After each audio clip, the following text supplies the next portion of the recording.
In this video, we'll talk about the proof and the value of the alternating series test. The alternating series test basically tells us that if I have a sequence that goes to 0, positive and decreasing, I look at the series alternating with that series converges for sure, like that. So what's the idea of why this works?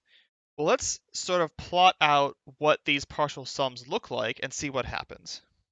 So if I think of a graph with the axis here as n, I'm going to plot partial sums up to n on the y-axis. Let's see what happens. So we obviously start at 0 because we start with nothing in our sum. And then I'm going to add b1. I'm going to put a minus up here to make this positive. I'm going to add b1, which is going to put me, say, somewhere up here. Here is s1, which is b1. Now to get to the next partial sum, I'm going to subtract b2 because I'm going to have a negative 1 times the b2 in my sum. But now I know that b2 is less than b1 because my sequence is decreasing. That means that I can't get all the way back down to 0. I have to go sort of to somewhere like here, with this length being b1, this length here being b2. I can't get down to 0 because b2 is less than b1. So I end up here for my second partial sum. Going to 3, the idea is the same. I know I'm adding b3, but b3 is less than b2, which means I can't get up to this b1 that I was at before. So I go somewhere around here for my third one. This length here is b3. And this pattern continues. I'm going to zigzag up and down at every step, and I can never pass outside of where I've been previously because my terms are decreasing, right? Since b4 is less than b3, I can't get back down to this line here, so I'm never going to cross this line. Again, because every step's going to be smaller than the ones before it. Similarly, I will never cross this line again. I will never cross this line. I'll never cross this line.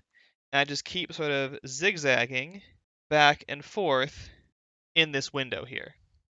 So this is where both the initial and the second result from that theorem come, is the fact that I know that I'm between any odd and even partial sums, because these guys down here that I'm connecting with these weird curved lines, these are all my even partial sums.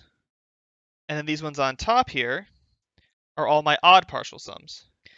So I'm always going to be trapped between evens and odds no matter what. And the final part of this argument is that this actually does converge, and it converges because the odd partial sums are a bounded monotone sequence, because they are always decreasing, because this curve goes down, and it's bounded by 0, or by an even partial sum. We get convergence because the odd partial sums are decreasing and bounded, and the even ones are increasing and bounded. We're not going to go through the full details here, but this is enough to tell me, because Bn goes to 0, that the whole thing converges to a single value. Because remember, we're looking at convergence of series. We want to know, does the sequence of partial sums converge? And being monotone and bounded gives me convergence. So putting those facts together gives me that then the sequence of partial sums converges, and therefore my series is convergent. That's the idea of where this argument comes from. So what's the point of this? Well, the point of this is it gives us a very easy way to determine if an alternating series converges. Right, all I have to do is verify that it is in fact alternating, and that the sequence of terms is positive, decreasing, and going to 0.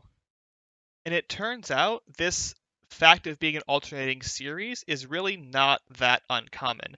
And a lot of what we deal with later when we talk about power series will result in alternating series, which then we can use our results for to determine if they converge or not. And then we'll obviously get to that point once we get to talking about power series, but we'll see this fact come up again with respect to those series as well. A quick example, show that the series from 1 to infinity of negative 1 to the n over n to the 2/3 converges conditionally. Furthermore, if s is the sum, then negative 1 is less equal s less equal 0. So we want to show that this converges conditionally. That results in showing two things, showing that the series itself converges and that its absolute value does not. So for convergence, we have the alternating series test. My Bn here is 1 over n to the 2/3. This is positive, it's decreasing, and it goes to 0. And since my series is in fact the negative 1 to the n term over this sequence, therefore the alternating series test tells me it converges. For part 2 of this, we need to talk about the absolute values and see what happens to them. For absolute convergence, we would be looking at the series from 1 to infinity of 1 over n to the 2/3, which diverges by p-series. Therefore, this original series converges conditionally because it converges and the absolute value does not. For the last bit, we want to talk about the sum of this series and where it lives.